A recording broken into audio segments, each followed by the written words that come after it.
I think it worked. All right. We are officially live for the Midnight Tide spoiler-free / spoiler discussion. I'm joined today by Jake from NerdLevelRising. Jake, say hello. Did the hat tip. That was really clever. And then we got John from Rammel Broadcasting here joining us as well for the first time. Good to be here. All right. So I guess we'll give it a second as people kind of stream in. But I'll just let people know who are joining that we're going to do spoiler-free. If you're watching this on replay, we're going to do spoiler-free for Malazan in general. And then we'll probably do a bit more spoiler-free Midnight Tides. We'll talk about favorite books, and then we'll go from there into our spoilers. So we'll give a warning before we get into spoilers for Midnight Tides. For reference myself, I've only read through to the Bone Hunters. I did read the first Ian C. Elsamont book after Midnight Tides, which was that Night of Knives? And then John, you're up to Midnight Tides, complete. And Jake, you're like Malazan out. I'm trying. The only thing I haven't done is the prequel stuff. Okay. But I've done the 10 Book of the Fallen, the 6 Esselmont books that are in the main timeline, and then the sequel book so far. Okay, sweet. And then we were supposed to be joined also by Josh Reed's books, and we might have a special guest later. I'm not going to put his name out there, but we might get joined by somebody else later. Actually, now I'm thinking about it, I really should have asked Philip Chase to come on. The resident. He would really be the expert on this topic. Yeah. You're calling me the expert. I'm like, oh, geez. Jake, you're going to be Philip Chase light for us today. You're going to have to run us through it. Yeah, exactly. We got the ball. Yeah, I mean, we should have actually had one of us wear a jacket. That would have been. You would have been the appropriate. Yeah. I could run upstairs and grab something. It's not tweed. If you'd like. It's not tweed. All right. Well, go do it. We have time. It needs to be tweed, and it needs to have the elbow patches. We gotta have. Oh no. Well, then Hey, what's up, Gray Malk? Good to see you, buddy. Oh, we are people streaming in. All right. So let's talk really quickly, spoiler free. John, your experience so far with Malazan as a series, as a whole. What are we thinking so far? Give me 1 second. I'm really sorry. No, you're good. Don't worry about it. Okay. Well, let's make Jake do it then. No, Jake, spoiler free Malazan as a whole. I was just trying to post real quick, just kind of shout out that this is live. Okay, sweet. Oh, actually, I can't do that. What? Whoops, I should have done that. That's a good point. Discord or something. I put it on Discord a little bit ago, and I just threw it up on my YouTube channel. So maybe, just try and get as much, make as much noise as we can, I guess. Yeah, Malazan, you just get the word out there. There we go. Anyway. So give us your spoiler-free kind of thoughts. Man, I don't even know what to say. This has been one hell of a ride. I say it all the time on my channel, I'm not a huge fantasy reader. I'm much more of a like horror and science fiction is really the vein that I come from. And I like get into a lot of fantasy more like in the like an anime space or video game space. Give me like a good Elder Scrolls game and I'll lose myself forever, but I don't read a ton of fantasy books. So this year, last year I started trying to correct that. And I dove into like Game of Thrones and I started reading, I started the first book of The Witcher. I started the first book of like a Wizard of Earthsea. And I just kind of have been dabbling in fantasy. And then I got into this Gardens of the Moon and I just kind of went full tilt into it. It is amazing. It's kind of hard to describe just how good this series of books is. It's going to be, I almost want to redo my top 10 greatest series of all time just so I can get this on there, even though I'm only halfway done with the series, if that makes any sense. Yep. And then I'll redo it again next year and put it like in its official spot where it's going to land. But right now I just kind of like, I know it's going to be there. I just don't know how high on the list it's going to end up, if that makes sense. Yeah, that makes sense. I feel the same way. I started feeling this way about the series in general as I got done with book 2, Dead House Gates. That ending of the second book just kind of really put it over the top for me in terms of just emotional impact and effect. Where I guess I base my enjoyment of series that I read on a lot of that. And so that happening, and then book 3, it just skyrocketed it up for me. And Oh, if you yeah. really think about it, the amount of words that are in the first 3 books alone, let alone the first 5 books, it's like the length of whole trilogies Mm, or even more than, yeah. beyond entire book series right there. Yeah. And then I figured the midway point right now, we're all at Midnight Tide, or you're sorry, we are at Midnight Tides. It's probably a good point of reflection too, especially as before you get into book 6. And I really feel like Midnight Tides, the further I get away from it, I think you said this in your video too, the further away Yeah. I get from it, the more it grows in Yes. just like my overall emotional, there's just some sort of feeling attached to Mhm. the 5th book Yep. specifically. That and Dead House Gates. Those are the two Yes. that I didn't know how I didn't have a 100% grasp on how I felt when it ended. But the further I get away from it, the more I think about it, the more it ages. I don't know. I like it more as time goes on. Oh yeah. Oh yeah. Whereas something like a Memories of Ice, it was like the second that ended, you knew that was just like peak 10 out of 10, the best book I had read in the series. There wasn't even a question about it, Yes. But then Yeah. there's something like Dead House Gates where it's kind of like, well, where was that? Was that an 8 or a 9? And the further I get away from it, I'm like, no, that was a solid 9. There's no, I can't even imagine putting it somewhere else. Yes. Yeah. For me, Memories of Ice was, I think I enjoyed it as much as Dead House Gates. The ending of Dead House Gates really put it over the top for me. I had no Mhm. idea what was going on probably for the first 70%. Like I was following, but I didn't like, you know what I mean? Like I just didn't Yeah. really like, Yeah. okay, all right, like we're just Yeah. following characters' story, which I think I was really along for the ride. Like at no point was it like, I'm going to put this down. I'm like, all right, I'm just going to trust where this is going. And I was not let down. And then starting the 3rd book, it felt like all of a sudden I had this newfound comprehension of every single thing that he was trying to do Yeah. at that point. Like not, and not everything, by the way. I just Right. mean in terms of the beats I was starting to pick up on all the beats as we went. And so yeah, I find I'm right now between the 2nd book and the 5th book. Midnight Tides is my favorites. And I know, Jake, you said after I finished Bone Hunters that you thought that was going to be my favorite. Do you actually remember your first experience reading through Malazan and how you felt midway through the series? Yeah. So, man, it's so interesting because I kind of knew the rough trajectory of the series, right? Like that everyone knows the first few books you're kind of jumping around different continents, different sets of characters, whatever. And then as things start to kind of come together a bit later in the series, I kind of knew where that was going to happen. So, and that's part of why after book 5 is such a great point to kind of reflect, right? Like the stage is set now. And so I remember, I had that, and I had this experience of like, I finished book 5 and I was just like, okay, right? Like I was just like gearing up, like this is now we're going. Yeah. And I felt it's also sort of a prequel in some ways.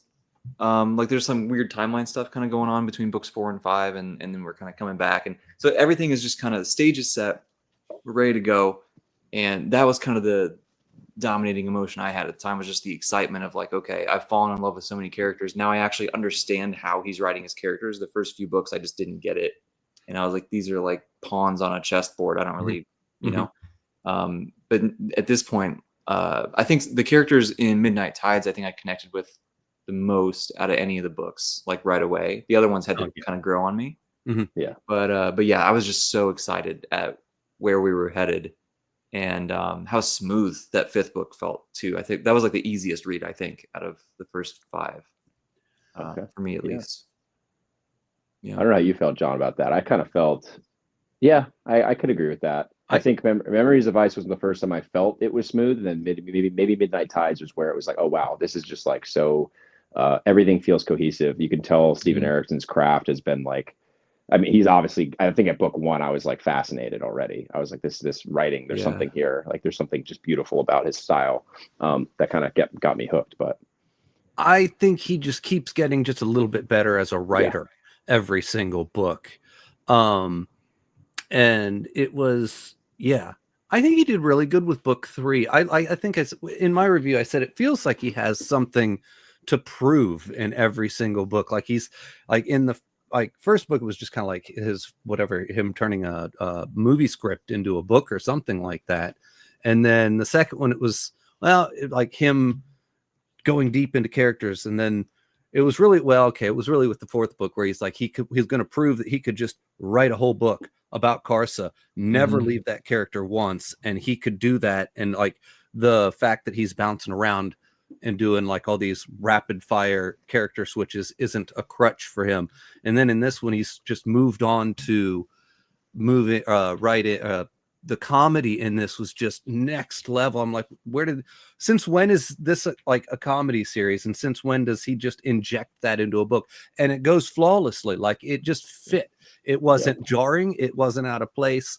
I don't know. It was great. And then another thing is I think this one, speaking to how smooth the book feels, is it was the most balanced, I would say, of the books. It was really one chapter focusing on the Karsa, or not Karsa, what am I saying? This Sengar brothers, and then one chapter focusing over here in Lether. Thank Leather, you. yeah. Over here in Leather. And it was much more balanced than the other books. So, and then you add that to the fact that he just feels a little bit more refined as a writer every time he comes back for another book.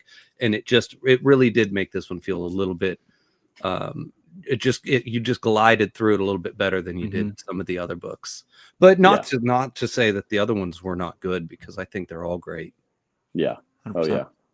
All right. So I think we should talk spoilers up to book 5 for a little bit, go spoiler free on Midnight Tides. I mean, we pretty much have, I guess, the last little bit, just in reference to, is there anything up to book 5 before book 5 that you guys wanted to talk about before discussing book 5 specifically? Spoilers free game for books 1 through 4. For 1 through 4. Yeah. Things that maybe happen in book 4 that go into book 5 that might get somebody excited to read book 5. I think the first thing that comes to mind for me is the end of book 4, or even just through sort of book 4, we're seeing Troll. Yeah. And we're like, something happened here, right? Like what's this dude's story? What's going on? And so it kind of sets the stage for, like, book 5 is really Troll's backstory and how he got where he is in book 4. And I remember the end of House of Chains the end of all these is crazy, but the end of that one, I was just like, whoa, what? And being able to go back and see, okay, let's catch up and see how Troll got here. It was exciting. And the fact that we all know now that it paid off really well was, really good. Yeah. But I think that was a really good hook for me to get into what is another big change, another new continent, new set of characters, new culture, new religion, new everything. That you had that. Now we have that hook from the previous book, whereas like going from 1 to 2 was just, there was some similarities, but it felt a bit more separate to me, at least. Yeah. Very natural lead in from book 4 to book 5. Yeah. Oh, for sure. Oh yeah. Yeah. I'm trying to think. Especially that last epilogue where he's like, let me tell you a story, and exactly where that story is going. Although I had kind of a different experience with Troll, because he was my least, out of all the things that were happening in book 4, that was the section that I was least interested in. I don't know why, him in this Talani mask, like traveling around. And I just, every time I was reading about them, I was like, let me get back to, Karsa, or let me get back to something. Not that I wasn't engaged in it, but it was probably my lowest on the totem pole of all the things that he was juggling in book 4. That was the one I was the least invested in. We're building up to that big battle between the sisters and everything else. And I'm like, why are we switching back to this Troll guy? Oh yeah. Yeah. That, the ending of, House of Chains, where the tragedy of the sisters, the relationship between the two sisters, and then, Tavori not knowing, it's Tavori, right? The, adjunct. I don't know. Am I right? Yeah, I'm like, I believe it's Tavor. I think it's Tavor. Okay. Yeah, I believe it's Tavor, but you can, whatever you want. Her, the whole situation with Fellison, and then not knowing that she kills her sister. Yeah. And then you have which I'm actually putting this together right now, which is why I actually love having these conversations. You have the lead into now the brothers into Midnight Tides. Not to spoil anything, just to generally spoiler free about Midnight Tides. It's a story about 2 sets of brothers, I think, right? And then you have a bunch of other you have Seren in there, Paddock, and then Mhm. you kind of see the Warlock. You see all these different characters, kind of how they're related and associated around these brothers, and that kind of parallel between sisterhood as well in the fourth book, tying into her not knowing and feeling a lot of regret for where she put her sister in, the position that she put her sister in, and then Fellison also not understanding why she was put in that position. Yeah. So yeah, I think we can go full spoiler on Midnight Tides now. I'd say we Yeah, are you okay if I read the very first sentence of Midnight Tides real quick? Just because I think Absolutely. everybody that okay, Please because do. actually I just read this before and I was like, okay, this is sick. From the twisting, smoke-filled clouds, blood rained down. I was like, Right. okay, that's a top tier first Right. line in the What book. more do you need? Yeah, what more do you need? So who are your favorite characters in Midnight Tides as a whole, or do you have a single favorite character that stands out? I don't. I mean, in Midnight Tides, it's Bug and Teal. I mean, it doesn't get better than those two in this particular book, but that's just this book, and I couldn't pick a favorite for the whole series. Yeah. Oh, yeah. Okay. So You know. I think for me, mine was Iron Bars. Oh, really? Yeah, I love In this Iron book? Bars. In this book, specifically in this book. Yeah, I loved Iron Bars. Love me some Iron Bars. When he just shows up out of nowhere and immediately kills Rulad, just kicks ass. So actually, there was the Iron Bars scene where I forgot who it was. I don't know if it wasn't Udanas or the witch. What's her name? Feather Witch or something. He's with Seren, and there's like some sort of like shaman type character who touches him and says something along the lines of there's something that he experienced that she picked up on that she like related to. I really should have found this page before I started talking about this, but in this middle of this conversation, I'm starting to remember the impact that this scene had on me. She describes the way that something that makes him the warrior that he is, and it's more emotionally tied to the tragedy that he's faced and the suffering that he's endured. I actually might hunt that down while you guys chat about your favorites, because I can probably find it. Was that the same scene with the like weird wyvern thing or whatever it was? Or was that a different one? It might be towards the end. It's definitely towards the end. It's like when he first meets Seren, or I think Seren, I'm saying her name, or Seren. I actually don't know. Say Seren. Yeah, Seren also, but whatever. Okay, yeah, Seren, you guys are probably right. What's going on, Ryan? I just copy what Philip and AP say. Yeah. Seren. Oh yeah, I don't know. I'm just now trying to figure out how to say Malazan. So I say that wrong all the time. I said Malazan up until for a year. So I've like, even on my last video, I think I still bounce back and forth where I'll say Malazan 2 or 3 times and the rest I'm like, no, it's Malazan. But I'm normally just rolling and talking and yeah. So you'll hear me say it multiple different ways throughout the course of one review. That's how it goes. Man, favorite characters is so tough. Bug and T-Hole were really, really fun. I loved their dynamic. I really enjoyed all the stuff with the Sengar brothers. Yes. And just their dynamic, and just, man, what a roller coaster that was. And then the dynamic between Rulad and Udanas, that was super interesting. Udanas was such an interesting character. Like he felt at the beginning of the book, I was like, okay, random slave, whatever, right? Yeah. But then he turned out to be super important and goes through some stuff, and that was. Oh, I guess we're spoilers. Yeah, we are. Yeah, we're in spoilers. I don't need to talk around it, but there's like, dude, there like they're very.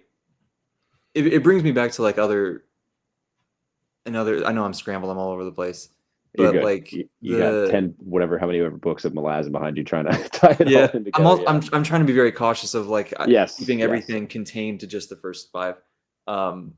So some of the Lakers in 5, yeah, my man. Shout out Shannon for doing those. That's so funny. But yeah, like we had those. I thought the what's the Warlock dude's name? The Warlock King. I can't remember. I think he's just Warlock King. Oh no! I do have the Dramatis Personae. Yeah, he's got an actual name. He's just the Warlock King to me. Yeah, I do just call him the Warlock King, but he is a Hanan Mosag. Okay, sure. Maybe I'm saying that Yeah. right. Hanan Mosag. It's so hard to pick favorite characters. Ublala was fun. Yeah, he was wild. Yeah. Oh yeah. Yeah. Oh, And our yeah, introduction to him was Ublala, crazy. The guy, Dude, all the women fought over, abused Yeah. him. You took advantage of him. what an amazing, by the way, characterization of just surviving this terrible punishment for Right. committing Just a walking the crime. bottom. Uh-huh. Yeah, just walking the love bottom that. of it. Yeah, That's that is great. such good characterization. And then Yeah. that reminds me of what was that little girl's name? The dead little girl. We're Oh, gonna struggle for characters here. Kettle? Kettle. Yeah. Yep. Kettle is the Yeah. girl. Yep. Yeah. I just the tie-in of all the themes and the types of characters he puts into his books. Mhm. Udanas and being, I guess, gaslit by Feather Witch. Like, no, that didn't happen. Like when he endured some pretty terrible things. Oh, I yeah. think I don't know. His characterization is always top tier. There's just iron bars. I really wish I Googled it. I can't even find the quote. I'm kind of ticked about it. But there was just one scene where this like person with foresight puts her hand on him, and it just made me. I just wanted to know more about this character. Oh, and now, Jake, this is why we have you here. Where do I get more iron bars? Read the Esselman books. Okay. All right. Yeah, you'll get a good amount more. It's great. Yeah. Okay, Roger that. Does he show up more in the later half of this series, or is that more an Esselmont thing? Do you want me to answer that? That's a good question. Ooh, do we want him to answer this, John? I don't know. It's not really spoiler. I mean, I just wanted to know if he shows up. Yeah, we just need to see Iron. We know he's not dead at the end of Midnight Tides. If it's mostly the Esselmont stuff. If Okay. you want more of bars, this Crimson Guard in general. Okay. I mean, he's got a whole book called Return of the Crimson Guard, right? So like All he right. focuses on them a bit more. Yeah, It's funny. Dominic, I'm looking through the Dramatis right now, and it's like I'm seeing characters in here that I sort of forgot were in this book. Yeah. That we see again later. Oh, And I'm okay. just like, oh man, like I'm just like, I'm not going to say a word, Yeah. but there's Get me amped up. What do we think of Shirk Alal? Shirk Alal. Hold on, let me. I was a big, Is that the dead woman? yes, I was The a dead big woman. Shirk fan. I love her. Yeah, She's great. she's amazing. Yeah. Just like And she gets the hole punched in her head, and she won't have the thing taken out. Yeah, she gets yeah, the yeah. gem put in. She was So was great. wild. like sex crazed zombie pirate. Like this is awesome. Yeah, Yeah. What an insane. Again, I don't know how he has the creativity for this stuff. Yeah, It's incredible. It really is incredible. Yeah, Yeah. she. Right. Oh my gosh. And then they have that is it Parasite or was it that they put inside her so she could feel, right? Yeah. What was that? It was some disgusting worm thing. I think it was it was either a bug or a tail design, I think. Yeah. And that was just a because that was the deal, right? She was like, I want to feel in order to do this thing for you. That sounds Yeah. All right. Yeah. I'm Okay, seeing, so there's a list of so many characters that we can. Oh, dude, and I'm seeing. I think this is also an important thing to touch on. This thing from Dom in the chat about how it's tackling how society treats men who are sexually abused. That this is an interesting, like when you read this book, you can sort of take it one of two ways, right? That it's a commentary on sort of how men are like, oh, you can't be bothered by being sexually abused. You're a man, right? Mm-hmm. You could take it as like that sort of commentary, or you can take it as Erickson himself doesn't seem to think that it's a big deal. I sort of think it was the former.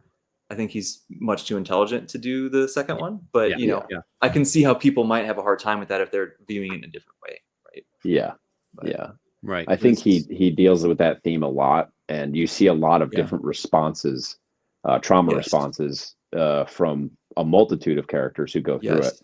Yeah, and this is so dynamic. Yeah, I was just gonna say this is like one of the things that I love about his books is like there's a theme. And not even just in the same book, but throughout the series, he'll look at that theme from so many different perspectives. And he's not telling you, this is what I think of this. Mm-hmm. It's just like, oh, here's this idea, and here's 15 different ways that you can look at it. Yep. Do with this whatever you want. Right. Yeah. So Yeah. impressive. Great. It is so wild that his ability to do that is Yeah. insane. It really is.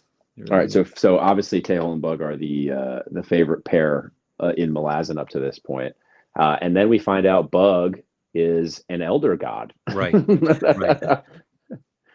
and that was so awesome. That was As cool. soon as he starts talking to Kettle, you know there's something going on with him. Yeah. Because he's Oh, such yeah. an idiot around T-Hole. He's just dumb. He's making bad clothes, and Yeah. somebody will like make a comment about how badly made T-Hole's clothes are, and Bug's just like, hey man, like just like getting offended that his clothes weren't made well. And all of a sudden he starts talking to Kettle, and you're like, wait, whoa.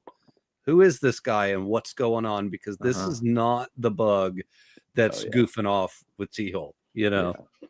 He all of a sudden shows his competence and his Mhm. foresight, and Yep. he's brewing something that we don't know. Yep. And then do we see? I'm trying to remember. Do we see him fight those four? It was the four giant there are more Tobakai in this, right? The giant gods. Yeah, they come the out of the Iron ground. Bars eventually comes around and fights through it, right? Oh, Yep. look, I gave a thumbs up. That's awesome. So if you do that, boom. It's like a Apple thing, right? Yeah, I think it's my phone. Oh, I was gonna say that's your. Oh my god, nothing's happening on mine. Yeah, I'm not cool enough. That's my phone. I didn't know you film with your phone. I do. Yeah, I just put it on a tripod and Yeah. I do the old school YouTube way. Hey, I'll there you put go. this up. Let's see what we got. Oh yeah. You can see and feel the difference between Bug and Male. Yep. Mm-hmm. Absolutely. Yep. And then of course in the end of the book when he's reveals himself to be Male to T-Hole, and he has to make the decision as to whether or not he's going to remove his memory of that. And I was so happy when he didn't. And then they just go back to being the same duo they were before. It didn't even affect their friendship or their relationship. They just go on business as usual, which is what Bug wanted anyway, because that's why he liked T-Hole, is because he gave him the ability to, just enjoy life in a way he hadn't in eons or something like that. Yes. Yeah. Right. Because he said you're the first. What is he? The first person in how many ever hundreds of thousands of years? Yeah, where he felt happiness or joy or something. I forget what it was. Yeah. Well, it's like a commentary on just like the tragedy of humankind, and just like somebody that gave him faith, right? And the tragedy of immortality, at least for him. Oh yeah, for sure. What's going on, Alex? We know that I don't think you're up to Midnight Tides. Yeah. Okay. Enjoy SAT studies. He's doing that something. Was brave jumping in here. Yeah, he's doing something. Very brave jumping in here at this point. He's doing something I never did. Study for his SATs. Oh no. Yeah. But anyway, sorry, I digress. I think, and then also it speaks to the themes in this book about faith in general into the gods, right? And isn't there a power essentially based on people's faith, and then becoming an ascendant? Usually, you're. Am I getting this right with the fifth book? You have ascendants who are rising up and doing these fantastic things, and now they're being touted by the people around them. Is that correct? Or am I getting that wrong? Yeah, it's like and sort of the greater population's perception of them and what they're doing sort of feeds into that as well. Gotcha. And then like elder gods, I'm guessing, I actually don't know this, have lost that, and then so lost power, or well, they're still powerful, so I don't know that's going on, Brian. I don't know. So I'm not really. We're gonna read and find out on that one, I think. I was gonna say I haven't quite figured out how the ascendants versus gods versus elder gods, all of that works just yet. Yeah. I don't even know if I don't think I'm speaking to the bone hunters here. I think I just literally. No. Yeah. I think I'm just like putting that together. There's little subtle things throughout. Honestly, it takes all the books to kind of start piecing some things. I'm not spoiling anything, just to be clear. Yeah. Okay. Little breadcrumbs as you're kind of going through. Right. Yeah, it really starts to feel that way. And then how about Seren, Pedak, and what's his name? Was it Baruch? the merchant that she walks, that she hikes with in Midnight Tides between the Lethar and the Tis Empire. Yes. The what happens to him? He ends up killing himself. I think he ends up hanging himself. I was like, I believe that's this book. I don't want to say it just in case. No, yeah, it is Midnight Tides. Yeah. Yeah. Yeah. I can't remember why in particular. I'm having a hard time remembering why he ends up choosing to do that. I feel like I should be the one with the answer since I've read it the most recently, and I don't. Yeah. It's been a few years for me. I think, was it something to do because they were going to Lethar to try to stop the they were trying to accomplish something. Was it because he wasn't able to accomplish the task that he went there for? Is that what it was? Yeah. He just felt like a failure. Well, I think the whole thing with the brothers is so in terms of the Sengar brothers is they are okay, here we go. She can influence the minds of people. There we go. Throwing some stuff out there. I don't think I picked up. Oh, we're getting into the Warrens now. Okay. Yeah. I have no idea. But yeah, the whole thing with the Lethar are that is the Bedic brothers. The Tisador. Okay, so the Tisador are kind of like they're weaker in the beginning of the book, correct? And then you have the Sengar brothers go out, find this sword. We're not even talking about Rulad yet, which is crazy. He's right. Yeah, which is so crazy. I guess we'll use this now to transition to that, because I believe the Sengar family are having issues. You have the Warlock King saying they got to go out and find this sword because it's going to be their salvation. It's going to save the Tistiador. I don't know. Tiste. I don't think I get that right either.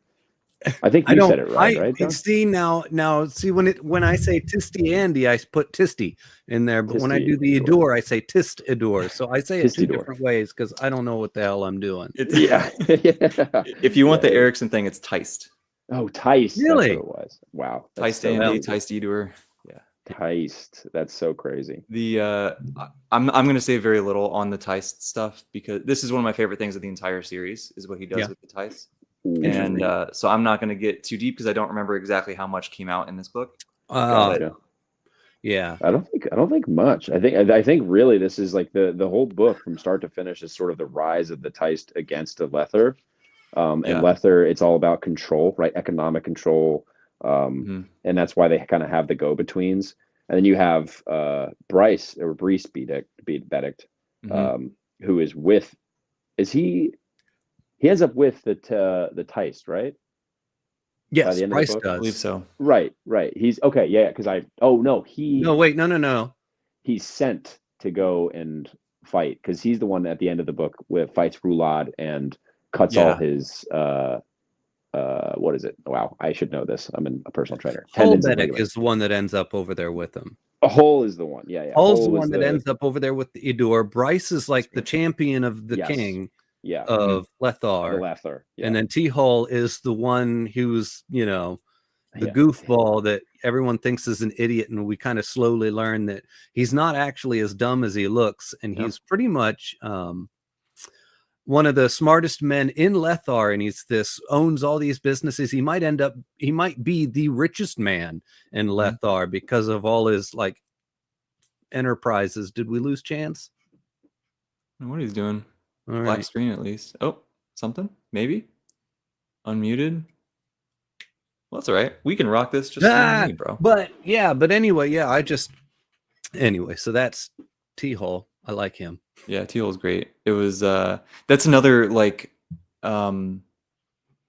when I'll steal this from Philip and AP when they talk about resonance or echoes through the series. In book one, we have all the stuff with Krupp where it's he's just an idiot. Comic relief. And he's actually really smart and sort of, yes, he is. Pulling some strings. And then we had a similar thing with T-Hole, but we still didn't see it coming. No, we had to wait until I'm surprised the stream stays up if he gets kicked from the thing. Me too. Interesting. Me too. There we go. I was like, we're going to go down. Yeah. But yeah, I love that. And, man, so that's I'm remembering this now that this was focused on the Eater. We've seen the Andy before because we were with Animander in the earlier. Oh yeah, book. yeah. We've heard a lot of backstory on the Andy, and now we got a whole bunch on the Eeyore. The whole prologue of this book was them coming out and fighting a battle together side by side, and then the Andy being betrayed by the Eeyore. Yes. By I forget that guy's name. Scavendary, right? Yeah. It was Scavendary and Silchus Ruin that were together. Yeah, Silchus Ruin.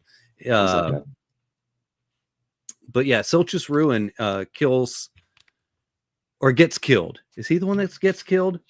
I believe he's betrayed by. He's the Andy. Right? He's like the head Andy that's betrayed. He's the one that's coming up out of the ground at the end of this. Yeah, and comes back with a vengeance.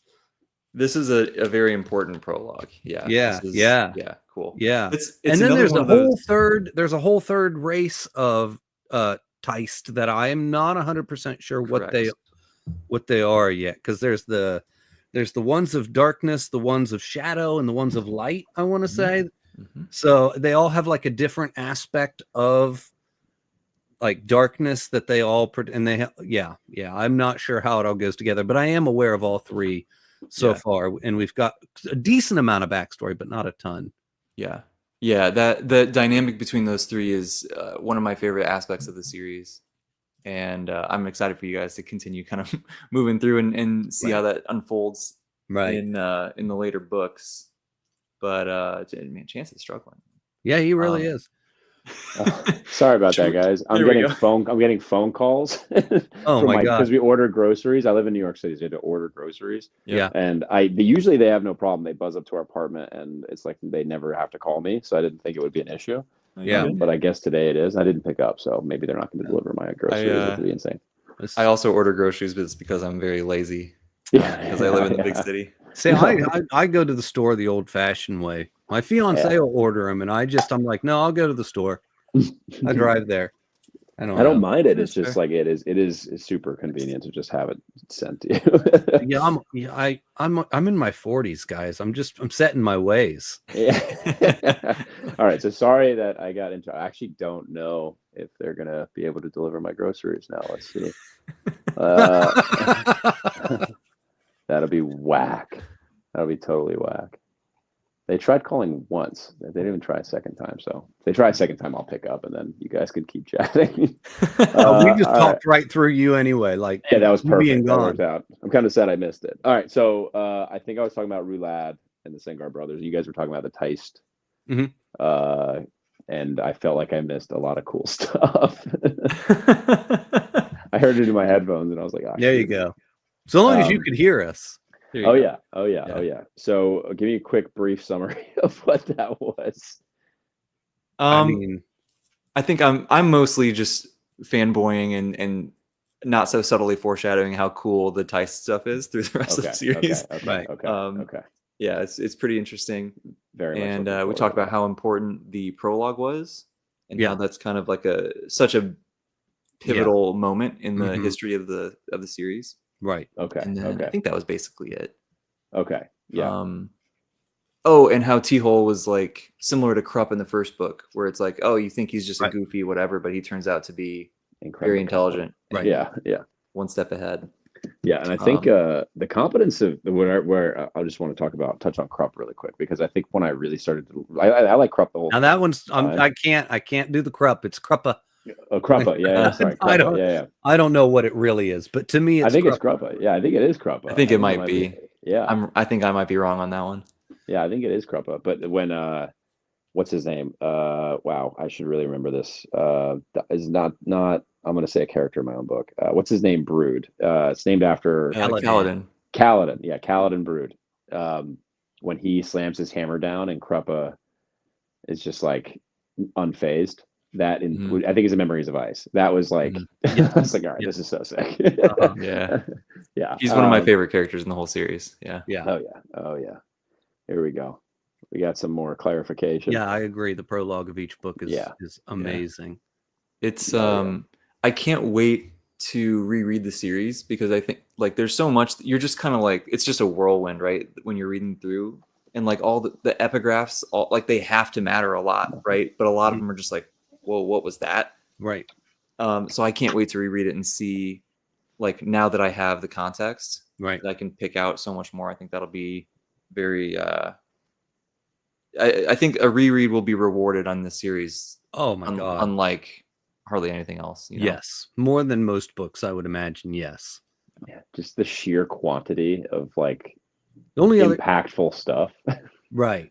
Yeah. Right. The only other thing I could imagine having a similar reread like impact would be something like Book of the New Sun. If you've read that. Love Book of the New Sun. I have not done it yet. I think you're about to, right, Dick? Next month, I think maybe is when we're Oh, are starting. you doing that with who's doing that? John and Philip. Christopher Rocchio's gonna join you guys, right? Yep. Ice Samwise he'll be really helpful. I think Preacher might be. I was turned on to that by Moyd from Media Death Cult a few years back. Oh yeah. He has a lot of great videos on it. He's got a lot of great videos. Yeah. Back he did back before he like deleted all of his old content and he was like a typical booktuber just talking here like the rest of us doing book reviews. He would shout that out all the time and I just grabbed it and started reading and oh my God, I think it's number 2 or 3 on my top 10 right now. It's just one of the greatest series. Yeah, I love. Yeah, when I figured out Christopher Rocchio, I think I was in Demon in White, and then I know that we're shifting off of Malazan right now for a second. We'll get back. Yeah, well, but I mean, Book of the New Sun warrants that enjoyment for me. Hearing he like loved it, and I was like, okay, like I'm obsessed with his writing. I need to see where a lot of this inspiration came from, and then you read Gene Wolfe's work, and you're like, wow, like this is just amazing. But there was a lot, like you said, like that warrants a reread. Yeah. Book of the New Sun, there are so many things that happened even in the first, I don't know, 3 chapters where I was like, okay, I read it back during my first read and I still like, you have no comprehension. Then you get to the end of the second book, I think, and you kind of get some more clarification as to what was going on. And it's like, oh wow, okay, it'd be so cool to kind of see what was going on. But Malazan, I think both of those series, I can't wait to reread. Oh yeah. So let's talk about Roulade a little bit and the tragedy that he faces. I think that's probably one of the most heart-wrenching and also just like cringe-worthy stuff that he does and has done to him in terms of just like, dying, coming back to life, and then having to face facing the crippled god and all that stuff. For me, thematically, at least, I enjoyed T-Hole and Bug probably the most for their comedy and how much fun they were to read. But thematically, I would say Roulade was probably the most powerful character for me on an emotional level because he was just everything about his character is just utterly tragic. He is not the best brother. He's not the smartest brother. He's the only one that's unblooded at the beginning of this, which makes him basically bottom of their society. He's looked down upon. He's treated like lesser than all of his brother. He's treated as lesser by his brothers and all of society in like the Edor society. Then they go out onto this mission and he still continues to fail and not do very well. Then when he gets the sword, he becomes basically the most powerful person in the entire society. But in doing so, he ties himself to his slave servant, who then is manipulating him through the shadow teist that's been attached to him from that. Oh gosh. The dragon or the teist, Tistiandi, whatever that has been attached, that shadow that's attached himself to the slave. So now he's manipulating him, but at the same time, he's got this whisper in his head the entire time of the crippled god. So he's now being manipulated by the crippled god, and then he has to be murdered or whatever over and over again. And every time he dies, he comes back just a little bit less sane. And it's just, I mean, you're going through hundreds of pages of this. You're like, what the fuck is even happening with this guy? Exactly. I mean, I felt terrible for him by the end. I mean, you're basically, he's laying there on the floor with every one of his tendons and ligaments cut, laying there just literally unable to move, and you're just like, leave him, nobody touch him, Like, you know, not even so fear savage. nor Troll could bring themselves to kill him because they knew that it was better to just let him lay there. And it's just so awful. The whole journey that he goes on just to end up in that spot. I don't know. Yeah, that's certainly a fate worse than death entirely. Yeah. And the brothers having to face that decision and then not making it, you know. And then Brees, when he chooses to just do that, cuts him up. I just imagine like Bronn from Game of Thrones, just like finishing his job and sitting down on them and drinking the wine. Yeah. And then being like looking at the king, he's like, oh shit. And then and then it's over. And you're like, damn it, dude, that was so cool. Just right. The fact that he had the wherewithal in that moment to make that choice. And you know, I don't know. And then who ends up actually putting, or I guess having mercy killing Rulad in that moment? That wasn't the Warlock King, was it? That was yeah, I don't remember. I don't remember. I cannot remember who that was. But they end up eventually they kill him, right? It wasn't Udanas, because I think Udanas at that point had Udanas was gone, I think. I think he left. And then also I was speaking to your description of Rulad and what he went through, being unblooded, being at the bottom of his society. It kind of makes sense, and I'm only putting this together now because of your what you orated, is the fact that he has a soft spot for Udanas because he's a slave, right? Udanas is a slave in their society, and then Rulad, what he went through, being at the bottom of their society, being essentially being treated like crap the whole time. He probably sees Udanas and is like, all right, there's a little bit of myself in this person.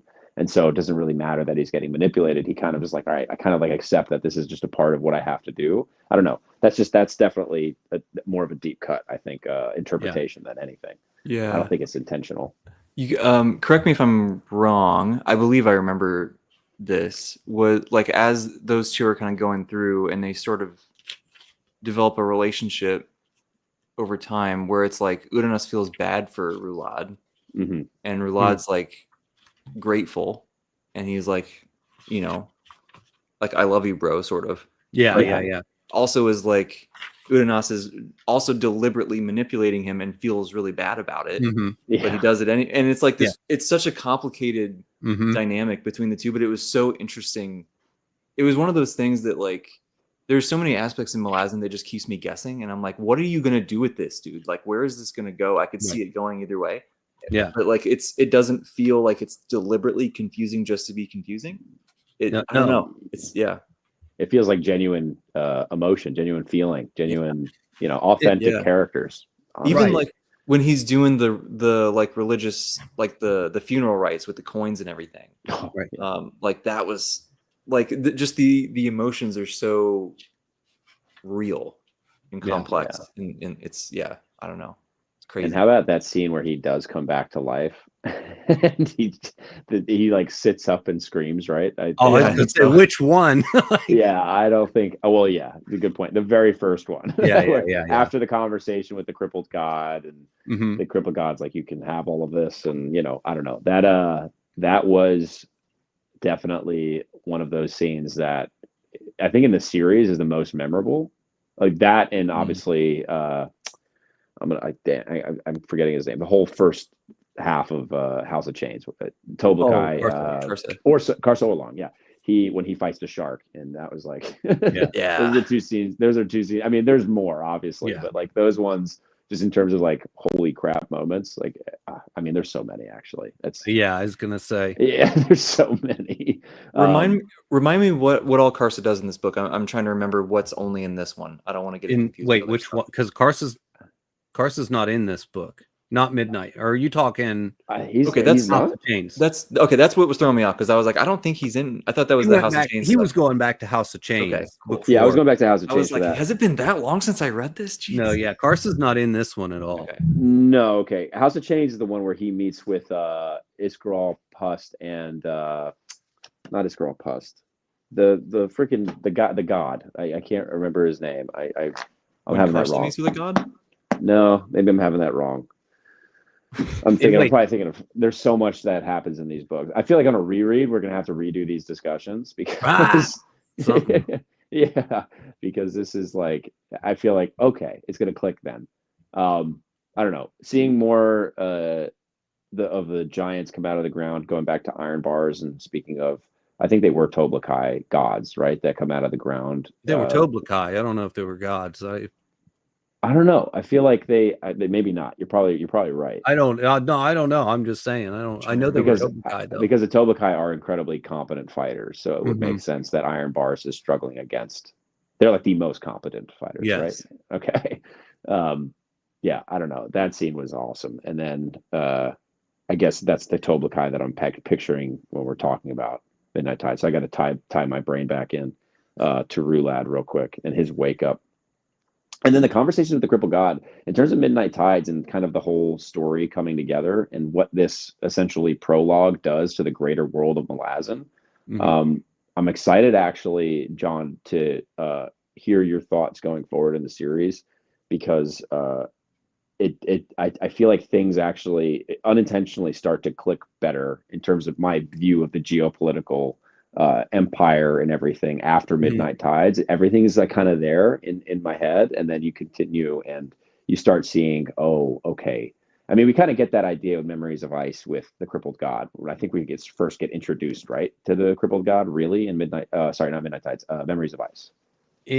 Yeah, yes. At least that's where that's the prologue is all about the crippled god in that one, right? Yeah, Is that the I'm one pretty where sure. Where they chain him. he is pulled in from an alien realm or an alien world or something like that, which I completely forgot about. And then I was talking about it in one of my reviews, and the comment section's very quick to correct you when you say some crazy stuff, because I said something about him just being a normal guy, and everybody's quick to remind me that the Memories of Ice prologue, is where he actually first showed up and was pulled in and whatnot. I might do like a soft reread of the prologues up until. I'm gonna have to. Yeah. I meant to actually after people started to comment about it, and I forgot to. Yeah, now I'm like, all right, because it kind of seems like that tie-in will help going into. I'm like much slower. I can't believe you do, by the way, one of these a month, John. It's so impressive. I don't know.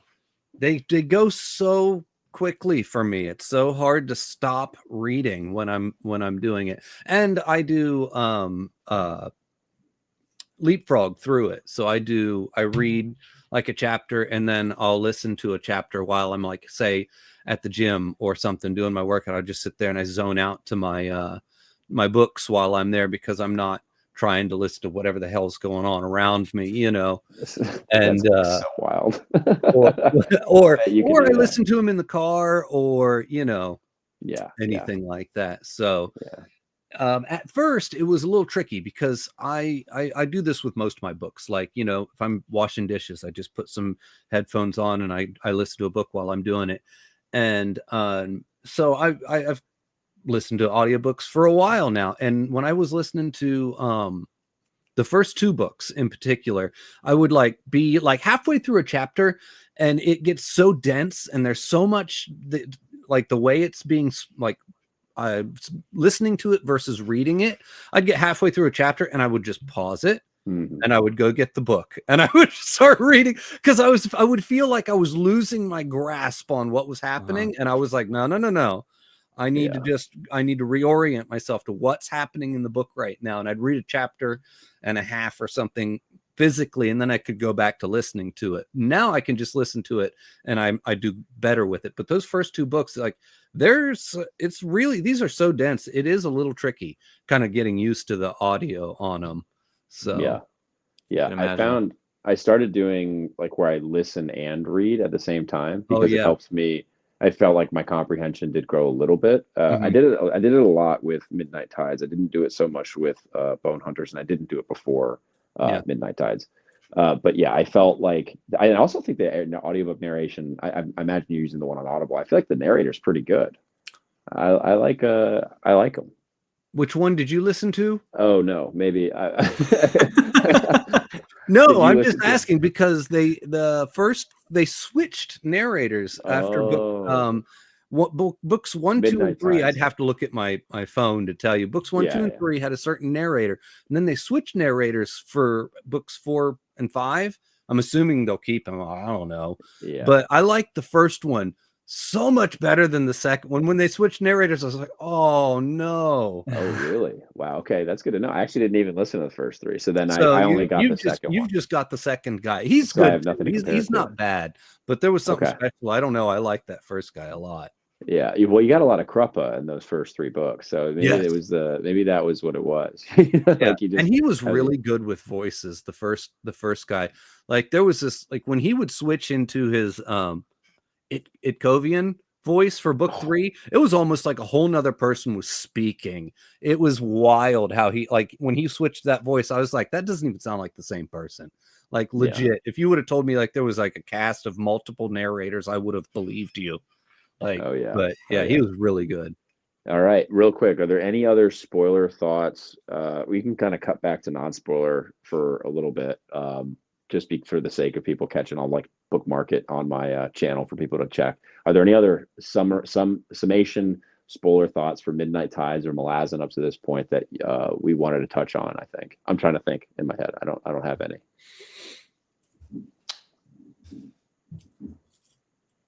No. All right. I'm trying to be so careful. I don't want to. Oh yeah, I also today was like, okay, I don't want to conflate anything that happened in Bone Hunters with Midnight Tides, and that's one book. You have a whole world of books. Yeah, he's beyond got Midnight half the whole Tides. series. I got Yeah. what 12 more or something. And I think Yeah. the second half is bigger than the first half as far as like Yeah. page count is Oh my concerned. Yeah. Like Yeah. they just get bigger from here. Yeah. Well, I guess we don't need to jump back to non-spoiler, but I'm curious, Jake, for both of our journeys forward, John and I.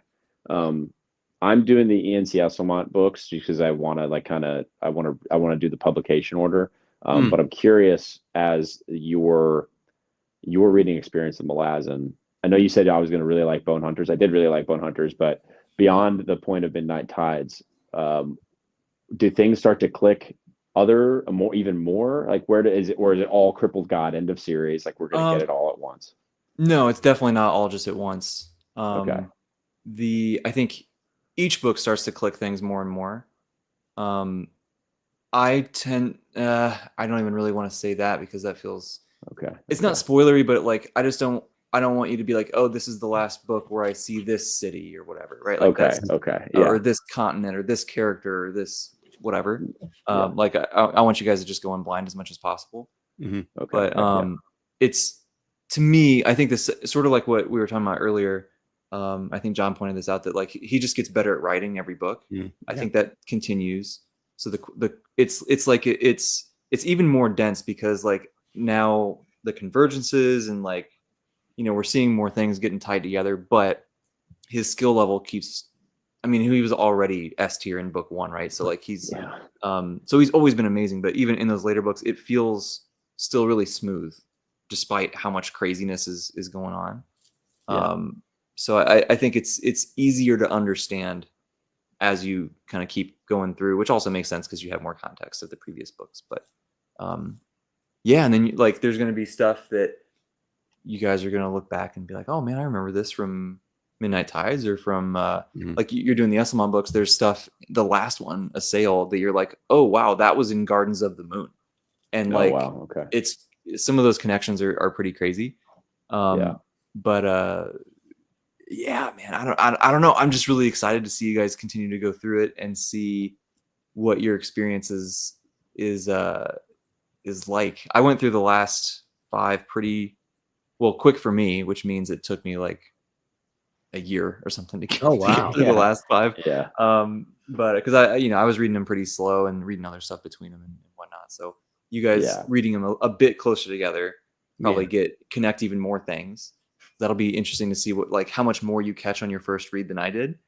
And I am very curious also like what you guys I guess Chance has already read the next one, but like what are you sort of expecting or sort of hoping to get, or what do you think you're going to get or something as the series continues, and like, you know, now that we kind of had these, you know, the first half, so to speak, and then as we enter the second half.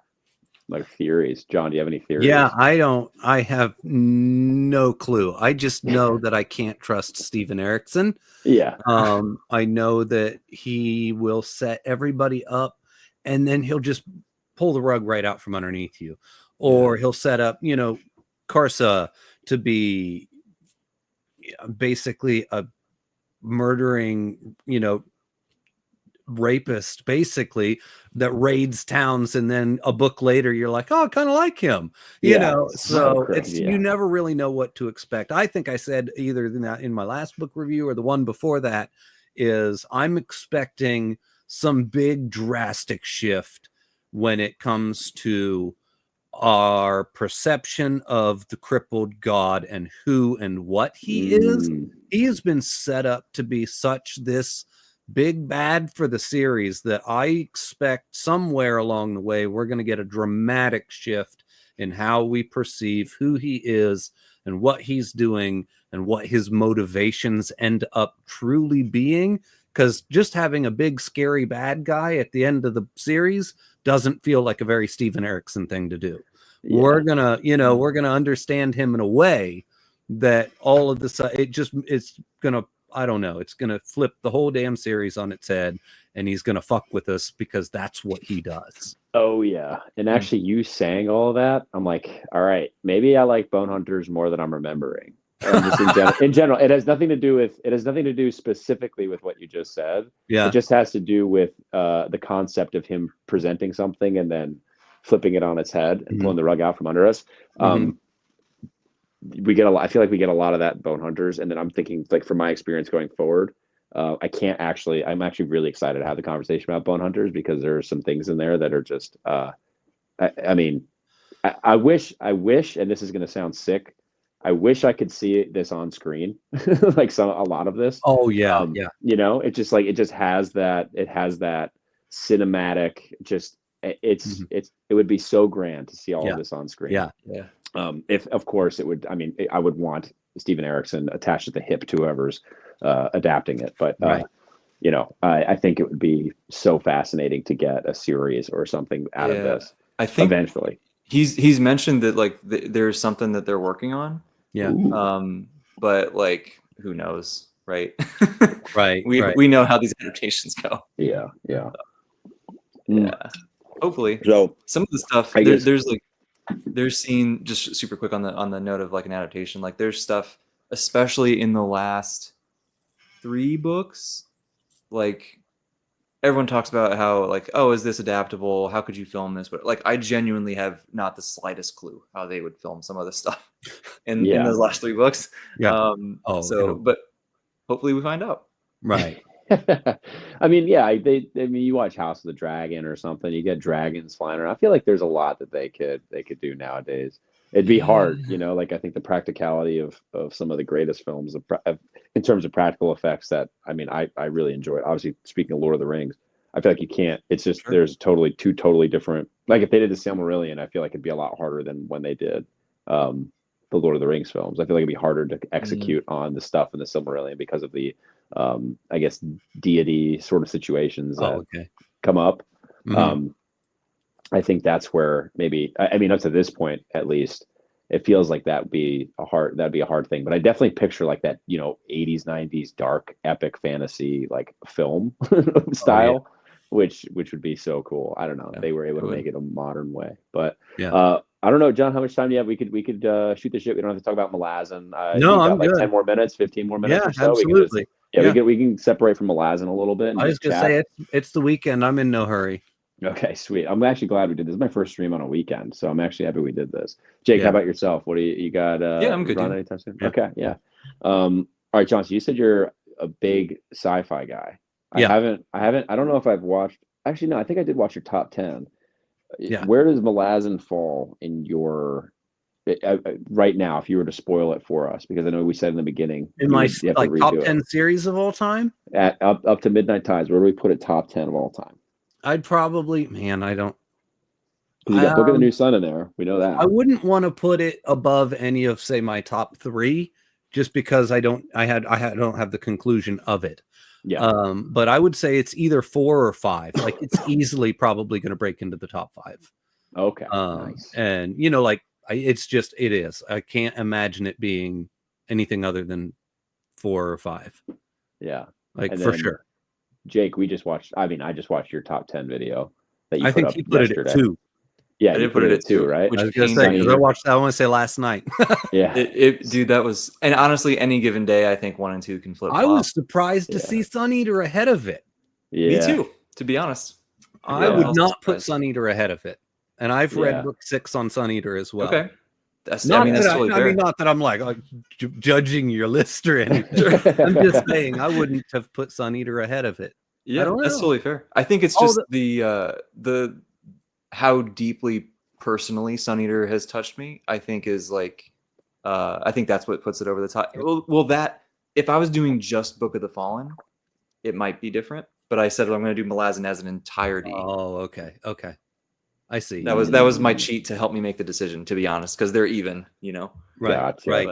But, No, what you saying that makes 100% perfect sense because my number one book series of all time is The Dark Tower by Stephen King. It has been The Dark Tower for a very long time, and it will take a lot to take that series' throne. And even when I, a year or two ago, reviewed all of them on the channel, I gave some of them like 7 out of 10. They're not all like 9s and 10s. But for some reason, the impact that series had on me and the themes that it has and the main character and how much he meant to me and how like there are things that happen that I felt to my like bones, like the core of my being. yeah. So like just how impactful it was on me as a reader and just me as a human and my own like flaws that I have that just I connected with it in such a strong way that I would say something like a Book of the New Sun or a Malazan Book of the Fallen would probably be technically better, like technically from like, you know, written, maybe even written better or thematically better. But as a series, as what the series means to me, it's going to be real hard to take that Dark Tower's number one spot away from it. Yeah. Respect. Yeah, I kind of fall. Jake, mine were flipped, and I my series, as far as series that I've completed, I feel like I'm a little further behind, but I feel I would probably put Malazan over Sun Eater just right now where I'm at. I'm in the middle of Disquiet Gods right now, and I'm loving it. I think I like definitely more than Ashes of Man, which was I think oddly it was my favorite. And I met Christopher Rocchio. He goes, yeah, everybody that says Ashes of Man is their favorite book has like some sort of weird connection to it. And for me, I think it was the nostalgia of, I don't want to spoil anything. He clarifies that if Darth Vader were becoming whatever, he says before anybody reads his books, you can hear this, that he says if Darth Vader becoming the Emperor is the right choice. Yes. And I feel like we really see a payoff of that theme, of that concept in some way in Ashes of Man, and that really made me love it. And I'm 50% through Disquiet Gods right now. And the further I go away I get from Ashes of Man, I still think Howling Dark is my favorite. And then I think that Disquiet Gods is creeping up there. Really. Yeah. Howling Dark is like amazing. Howling Dark's it for me. Yeah. Demon in White was good. I love Demon in White, but everybody I always see Demon in White is everybody's favorite, and I'm like, no, it's Howling Dark. Yeah, it's so funny after I finished Demon in White, after I read Howling Dark, I was like, this is one of my favorite books I've ever read in my life. And then Demon in White, I was like, maybe this is slightly better. I don't know. And then Kingdoms of Death, I was like, still Demon in White and Howling Dark, blah blah blah, whatever. I get through. Now I'm like, Howling Dark, Demon in White, Kingdoms of Death, and Disquiet Gods are all interchangeable for me. Yeah. For my favorite. If I had to pick one, I'm probably picking Disquiet Gods just because the ending just annihilated me so bad that like I feel like I have to pick that one. But it's so tough, man. It's so tough. I think if it would have, which one?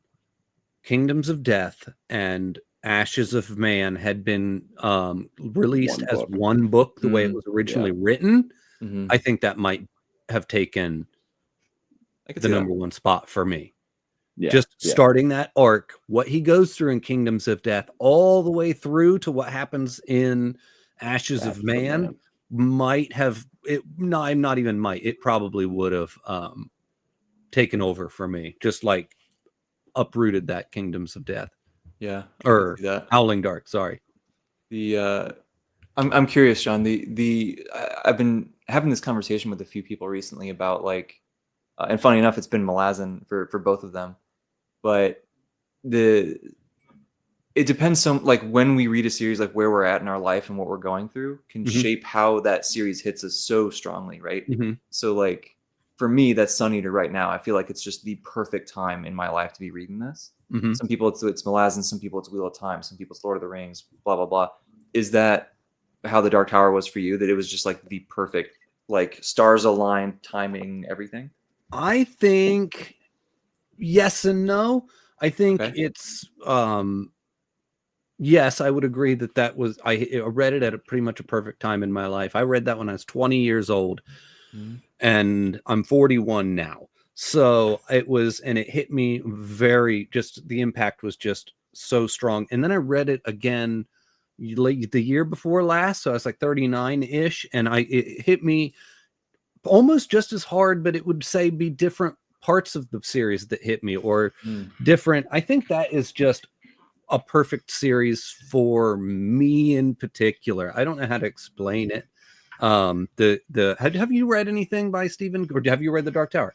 I haven't done any King yet. It's on my list for sure. But I've just done The Stand and The Gunslinger. I think those are the two that He's just such a strange, right? He's a weird writer.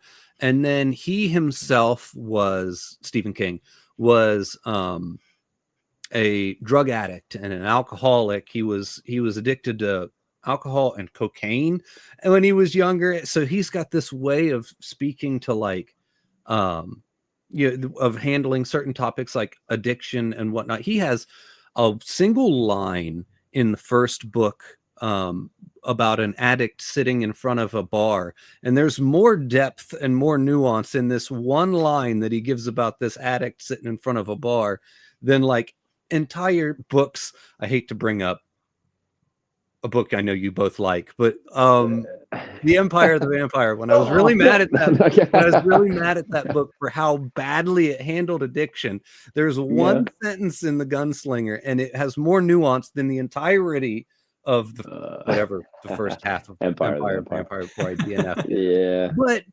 and then and I don't know, I just have I have like depression.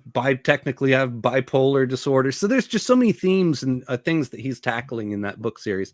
And it just kind of speaks to me and who I am as a person, and I've read it back, like I said, twice in my life at two very different points in my life. And it hit me really pretty much just as hard both times around.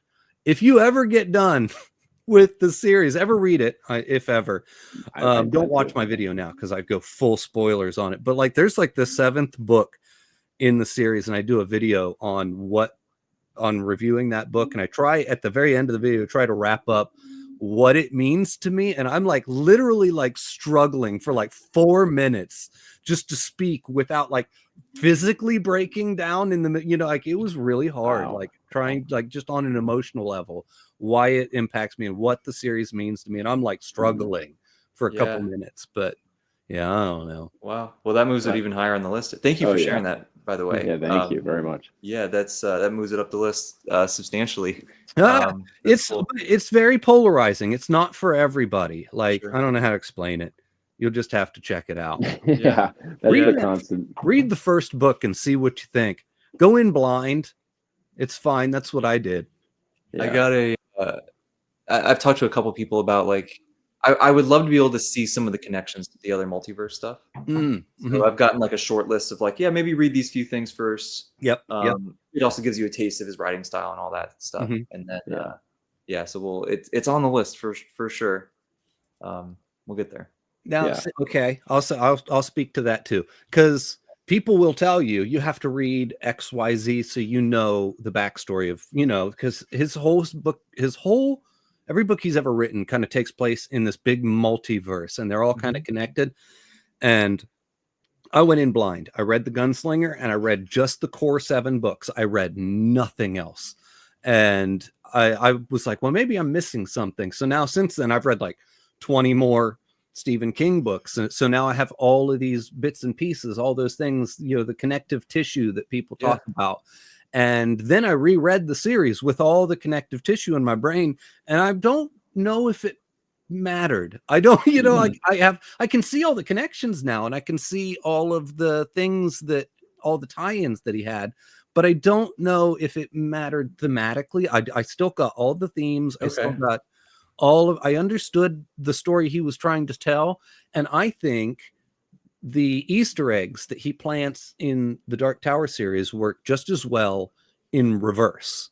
So like I read the Dark Tower series and I was like, I didn't catch the Easter eggs, but then I went and I read it and I saw the Easter eggs from it to the Dark Tower. And I'm like, oh, okay, that's awesome. Or I went and I read Salem's Lot, and then I get, characters popping up in Salem's Lot that were also in the Dark Tower. So I think it kind of, I don't think there are no rules when you read it. I don't think. Gotcha. That's cool. Yeah, I've heard that it's much more like, it's not Cosmere. Like, it's much more subtle. Yeah. Easter egg stuff. It's name drops. It's little things here and there.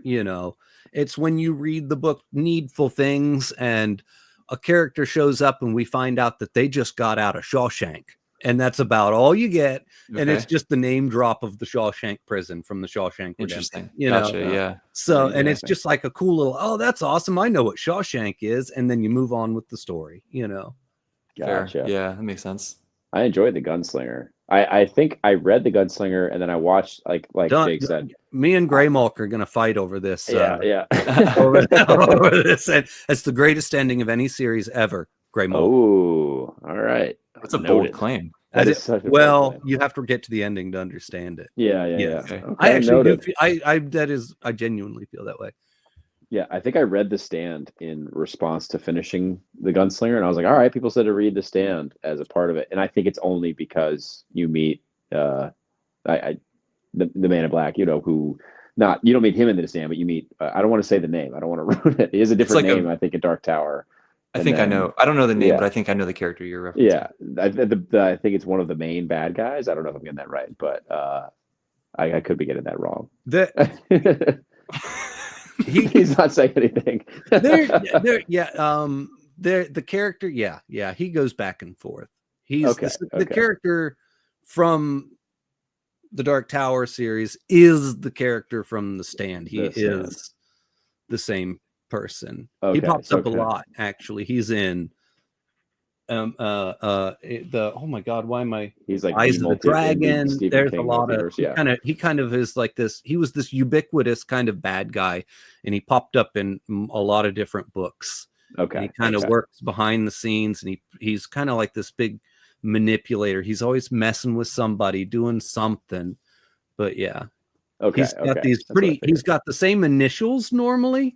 So if you have a guy pop up in a story and he has the initials, like his first name starts with R and his last name starts with F, then it's probably him, but not, This is cool. I'm getting more and more interested. His characterization in The Stand, I thought was so, like, when I don't want to ruin it, but I forget the character that he ends up meeting in the situation that he's in. It's very interesting, but it sort of has that similar feeling to the crippled god in a way. I'm just going to compare it to Malazan real quick. And he's got a very different characterization in the Dark Tower. So like when he popped up, when I read The Stand, I was like, boy, this feels very different, because he's not quite the same, the way he acts and talks. And I don't know, he's got this just kind of a different vibe to him in the Dark Tower. He's a little bit more serious and a little bit more dark and just kind of brooding.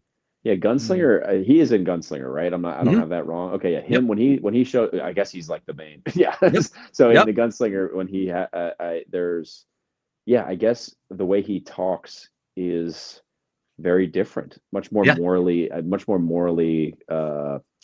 He's like, it feels like he's questioning things more morally. I guess, I don't know. A little bit more. He has a little bit more wider perspective. It feels like.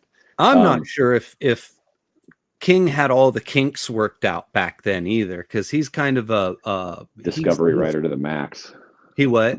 He's a discovery writer to the max. Yeah. He very famously has said that he outlines nothing, and he just kind of writes the story as it comes to him. I think he had I swear I need to find it, because I swear he had a quote where he said, "I don't know what a character is going to do until that character does it." Like, that's literally the kind of writer that he is. Like, and he'll write himself into a corner, and because he's just like, well, what would Roland do in this situation? Well, he'd probably do this, and then now all of a sudden he's over here doing something completely different because he solved that problem by thinking of how the characters would solve that problem, not, well, I have it outlined to end this way because in the outline it says I go from here to here to here, so I just need this to happen this way. He really thinks about it kind of characters first. Yeah, his on writing book was when I was first starting to learn. Yeah, I thought that opening line was incredible.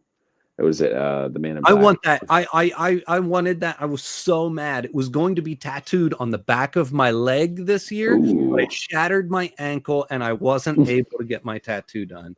Wow, you got to use the other ankle. I know. I was going to have my whole front of my shin was going to be the Dark Tower, like an actual, just a picture of the Dark Tower, and on the back of my calf it was going to say, "The Man in Black fled across the desert, and the gunslinger followed."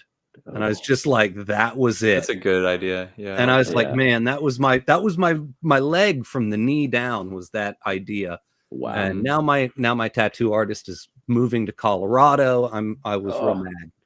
Now my whole left leg is like shriveled up, not shriveled up, but my muscles are still, no, my muscles are still pretty atrophied from, I laid in bed. I don't know if you guys watched that video. I broke my ankle, and they put me in like an external fixator. It was like these rods that went into my leg. And I had to lay in bed. I couldn't get out of bed for 10 weeks. 10? Wow. Yeah. And then I had to relearn how to walk. And then after I relearned how to walk, now I have like my ankle was real stiff. It doesn't move as well. And I went back to the gym, of course, and I went back to working out, and I got all of my muscle back for everything else. But that leg, especially from the knee down, my calf is still kind of atrophied because the muscle just doesn't want to bounce back like, as well as, it's rough.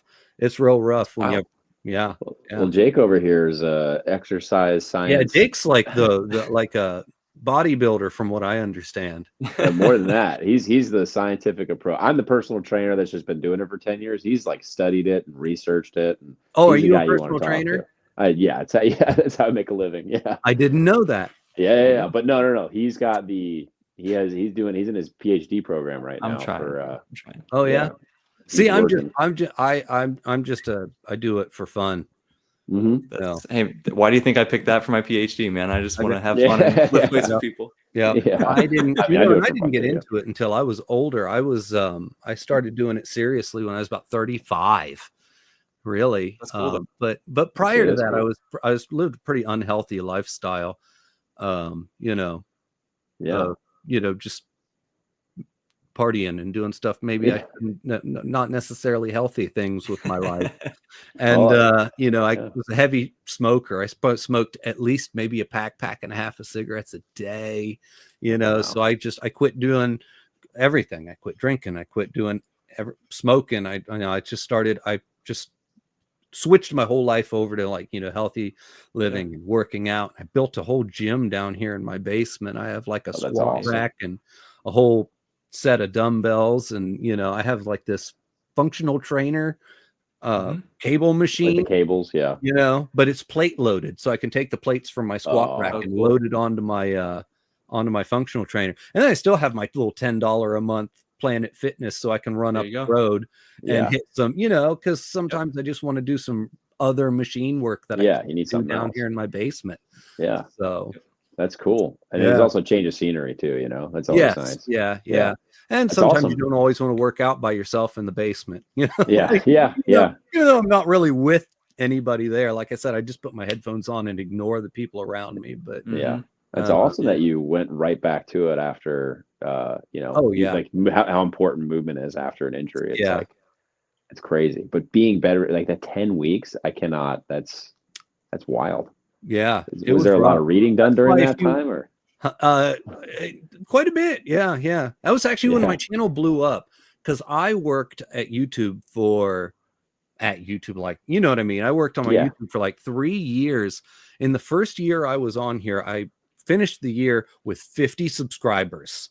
And then I finished my second year with 200 subscribers, and I finished my third year with 4,000. Like, it took me 3 years to get to 4,000 subscribers. And then last year, somehow, I don't know what happened. Well, I put up my top 10 horror video, did well, and my Game of Thrones review did really well. And somehow in the past year, I've gone from 4,000 to like 20,000, 21,000. So that is so wild. Crazy. So it just like blew up, and I'm like, I didn't know what to do because I'd never had traction before.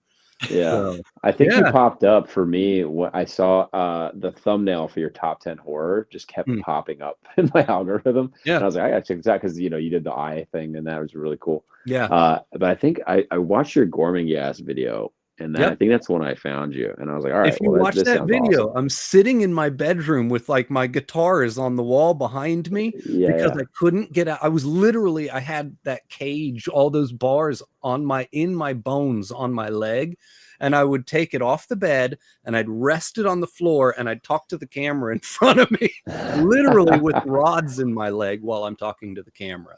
Yeah. Oh, that's awesome. Yeah, it was guitars. So guitars. I think there might be what did you ever have a band? Did you ever play? No, obviously no. I just play by Okay. my for fun. Yeah, it's kind of how like I do acoustic though. I imagine you have some. I do both? acoustic. I have both. Okay. I have an Epiphone Les Paul Yeah. and a Marshall amp, but I very rarely use it. I do mostly acoustic work. Yeah, I acoustic's learned simple. on an I love it. acoustic and I still play on an acoustic. That's what I do. Yeah.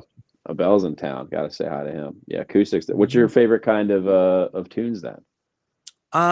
Funny thing is when I listen to music, I listen to mostly rock. Like hard rock, even like most of it was metal. But when I play music, it's much more alternative. Like, I don't know why. Okay. It's just kind of what I sing and play. And I can't really sing metal music. It doesn't work for I don't know. I can't yell and scream. And it's a whole other and I'm much more of like an acoustic guy. So, and I sing and play at the same time. So I normally grab like a song that I can sing and play, and I go with it that way. Yeah, Gray Monk. All right. It was good to see you, Gray Monk. Thanks for being here. I love you, man. That's so Speaking of me being small, as a small channel, I had back when I had like 50 subscribers, maybe 100.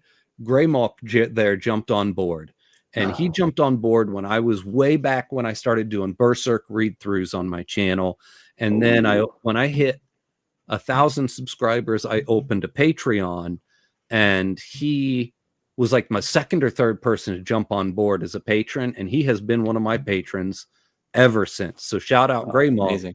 That is so sick. Like, out of all my patrons that have left, he wasn't the first patron, but the first couple of patrons have all left now. So he is definitely my oldest patron. He's endured. Yeah, he's been with me longer than anybody. So thank you, Gray Monk. You mentioned Berserk, and I know your videos come up with because you're caught up on Berserk, correct? I do. Yeah, I do. The current chapter read-throughs or not reviews. I'm in the middle of volume 21 right now, I believe, or 20. What's it called? It's the end of the conviction arc. My room starts over there. It's the end of the conviction arc. And so I'm slowly getting engulfed into the Berserk. Here we go. We gotta. Thanks, Grandma, for coming. Yeah. And I'm absolutely enthralled with this series, and I'm like slowly pacing myself. It's something I can pick up. It's funny. I can binge through an entire volume in a day or whatever, like however long I sit down for. And I never really want to put it down, because when I put it down, I'm thinking like, I gotta go back to it. I'm itching to get back to it. And Jake, you're caught up as well. I haven't read this latest chapter that came out. What is it, 380 or something? You haven't? No, that's the only one I haven't done, because the website I was reading them on is no longer showing them, so I got to find it somewhere else. Right. Yeah. It's good. I've heard it's very good. It's good. Let me tell you. It's good. Rakshas gets into the cell. Okay. Yep. All right. I won't say any more than that. All right. Well, when this call is done, I'm gonna see if I can go find it immediately. It's good stuff. How many Anyway, has he said? How many more chapters he's coming out? I know it's a different writer than he's like taking on. How often is he putting out the chapters? It's whenever just the hell he random. feels like it. He's like, whenever I'm, yeah, I Yeah. guess if you have this much, everybody talks about Berserk. Everybody is influenced by Berserk. I guess it doesn't really. I don't know what they're. It's like sometimes it's like a couple weeks, and then sometimes it's 6 or Couple 7 months. months. Yeah. Like it's, Wow. it's crazy. Yeah.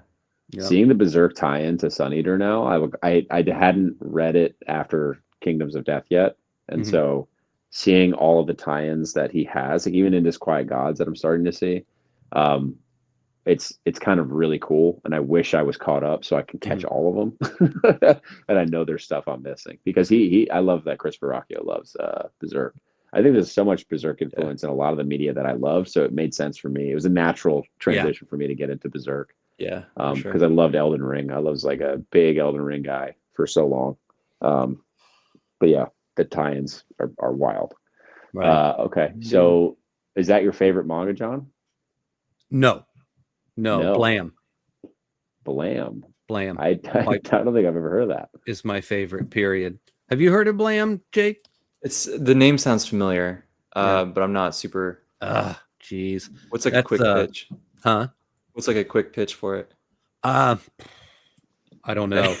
One of those. There's this. It takes place in this big mega structure, and inside this mega structure, it used to be controlled, but there was humanity had this thing called the net terminal gene that kept everything in control. It kept the machines in control, it kept the city in control, and everything like that. We have since lost the gene, and now this city and the machines and everything is growing out of control. There are these other groups of people called the Silicon Life, and they are just ravaging humanity, trying to wipe us out. And there is this one guy named Kiri or Kili, however you want to interpret his name, and he is gone off on his own in search of the net terminal gene because he believes that if he can find somebody with this gene, he can get this place back under control and kind of stop everything from spiraling. Although when you get into it, you're like, see how far gone everything is, and you're wondering, how can one man and one gene fix whatever the fuck's happening right now? And it's insane. But what I like about it is the fact that you will literally go, like, pick up volume 1 and you will read, like, you'll go through like 20 to 30 pages with no dialogue. It is all visual storytelling. Wow. You have to figure out, because it's this one man, Kiri, walking through this big mega structure, trying to figure things out on his own. And like after 20 pages, like a person will show up and they'll have a few like dialogue bubbles, and then he'll go off on his own. And it's just this weird, haunting, lonely feeling that you have while you're reading through it, because it's like there's not even conversations happening. I mean, there is dialogue and you do understand what's happening. They will tell you kind of, but yeah, it's very different. I'll look this up. Yeah. Blam, Blame. It's spelled like blame, but it's not. Okay. BLAME exclamation point. Yeah, I've seen this. And his art style I love it. It's just kind of messy and dirty looking. But anyway, no, Berserk is not my favorite. It is everybody else's though. Yeah, I mean, for me, it's my first experience with manga. It was mine too. It was mine. Okay. Too. Oh, that's good to know. I really want to get into Vagabond, Vinland Saga, like the what everybody is like, hey, you should read these. Yeah. and then I'll start branching out. I think I want to finish Berserk, although I have so many. I think I'm halfway through the published, at least the deluxe editions, which are like I think there's 14 of those volumes. I'm through 7. That would puts me at volume 21. I think there's about 3 volumes per deluxe edition. So I don't know how it works with chapters. Yeah, of Berserk. So I don't know when I'll be able to get into the next manga on that, but I can only I don't know. I don't think I'm as capable of reading through different mangas as I am with novels. Do One Piece. One Piece, the longest is so many chapters. It's so good. Is it? So good. I have my commenters always try to get me to it's pick so that good, up. dude. I just haven't yet. I mean, yeah, I see people on the subway wearing like things with One Piece stuff on it Yeah. all the time. It's like it's crazy how Yeah. much. I mean, in Berserk too, but like I don't know. I feel like I see One Piece more. Have you finished the conviction arc? I'm about to. Okay. I don't know. I feel like manga is one of those weird things. Like you can kind of. I don't want to talk spoilers up to this point, but it's been out for so long. Like I don't know. I'm right at a point where he finds his friend. Guts finds his friend. Yep. And they're kind of making an attempt to and they're fighting off all of essentially a rehash of the eclipse we're getting. We're starting to get the first like I don't know, whatever it was, 3 years later or something like that. But yeah. Conviction arc is my second favorite arc in that whole thing. Oh, really? What's your is the first the Golden Age? Is that Golden everybody? Age, of course. Okay. Golden Age first by far, and then the conviction arc. Okay, that's so interesting that everybody like really loves the start of this story. I think universally Golden Age is like the most loved arc. I would say for sure, right? Right? Jake, would you agree with that? Yeah, I think so. Yeah. It's just like the character work is just so well done. Yeah. Right. Yeah. And the cast kind of narrows down as you go through the series, right? So, yeah. I just can't wait to get this armor to see this the Berserk armor. Dude.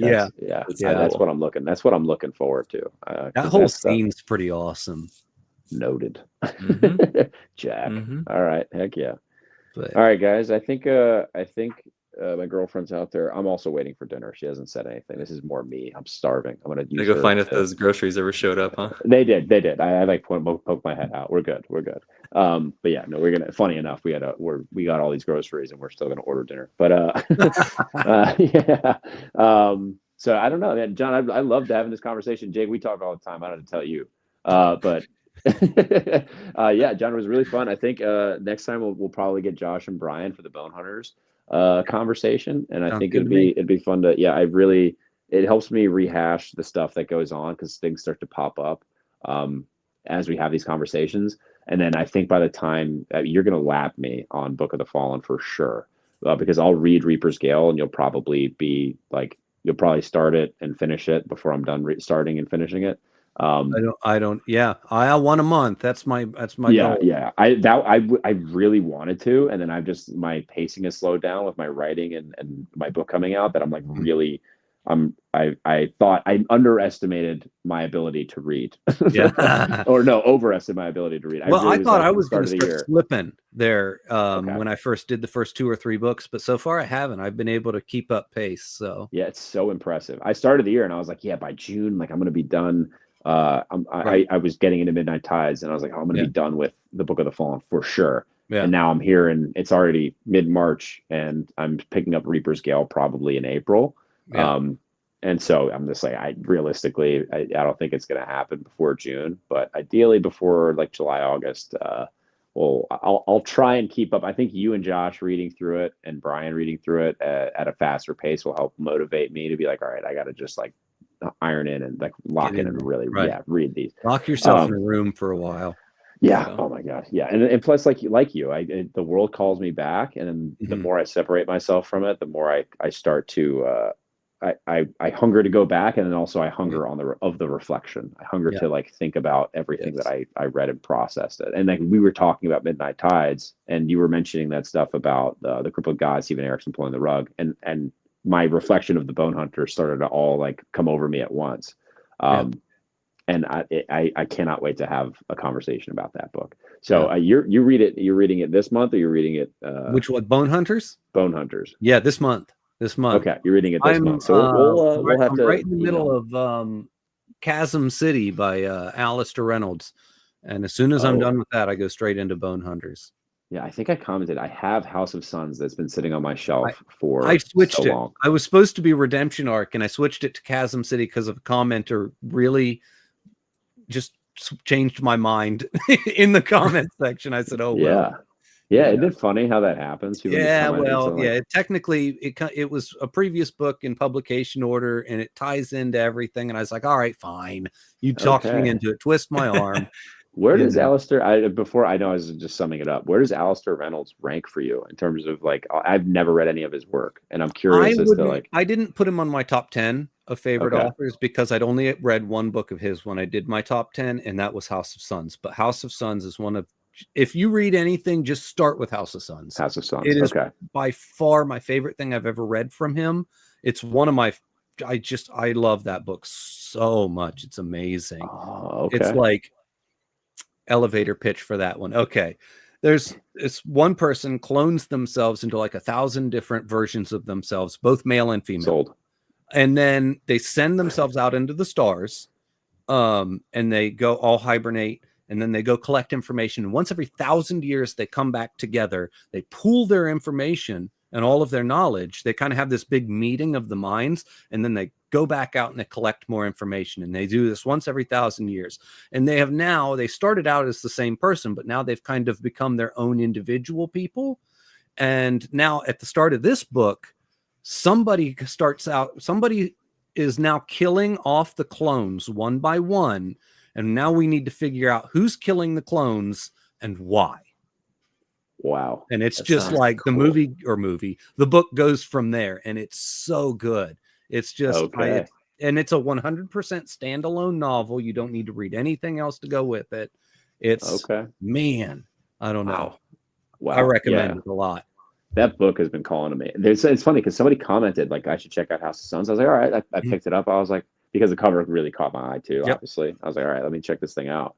And then his stuff just populates on my Amazon now, just in general. And so I'm very curious to get into him.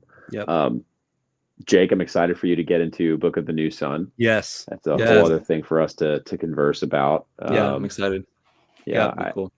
I wanted to use you guys' read through as a reason to reread, but like again, I'm struggling. You got a lot going on. I'm reading like 2 books a month right now. I don't think I'm going to have enough time to do it. I thought about it too. I just can't. Yeah, it's and I really want to. I don't know. There's something so weird about Book of the New Sun that just like really, I don't know. It's just like the writing was beautiful. Gene Wolfe obviously has a love for some things that came out in his writing, which was funny and also cool at the same time for a lot of stuff. Yeah, I don't know. It's so weird and obscure. Yeah, very weird. Describe something that you in your everyday life would know what it was, but he'll spend a page describing it, and it'll take you. You won't even realize it till later when you're thinking about it that he was telling you about something you already know about. But the way he described it, like, because this is a post-apocalyptic future, these people don't know what technology is. It's just an old artifact to them. So when he describes it in this weird fantasy language, and then all of a sudden you're like, wait a second, he was talking about a fucking spaceship, and I didn't even realize it till just now. That was mind blowing. Interesting. Yeah. It like. And then you start to look back on the passages that you read before. You're like, oh my God, I know now I know what's happening, because he uses these weird, obscure words from way back in the day. And then he'll like, if there was like 2 definitions for a word from like the 1900s, from like the year, I don't know, the 900s, we'll say, if there was 2 definitions for that word, he would take the lesser used of the definitions just to make it harder to understand, like to make it just to make it as obscure as humanly possible. It's the weirdest. Get a couple chapters into Shadow of the Torture, you're gonna be like, this is the weirdest fucking thing I've ever read. Oh, I have no doubt. I'm so grateful to have like a group of people to read it with, because like I'm intimidated, I'm not gonna lie. So we'll see. It's great though. Yeah, I definitely was along for the ride, and I think I just like do my way through it, and I still thoroughly enjoyed it. And also I think you'll be fine. I think your comprehension. Yeah. I think it was about halfway through the second book that I started to really start to piece things together. For the first book and a half, I was just go with the flow. Yeah, and then Brian Bell said that when I think he said that Gene Wolfe didn't make up a single word in that, like it's all like either from like it's all just old unused words that he put in the book, which is so wild. Also wild. Yeah, But all right, guys, he was pulling language from way back in the like antique history. Yeah, which is crazy, absolutely insane. All right, guys. Well, yeah, it was really fun chatting. Jake, thanks for being nice to be here, guys. This was great. Yeah, it was good to meet Yeah. you, man. Yeah. Nice to meet you. Yeah. All right, guys. Enjoy the rest of your weekend, and then I'll send out an email again. We'll get Josh on this next one for Bone Hunters. Right. Tell him to get his family together. No, I'm just kidding. All right, guys. I'll see you. Enjoy the weekend. See ya. All right.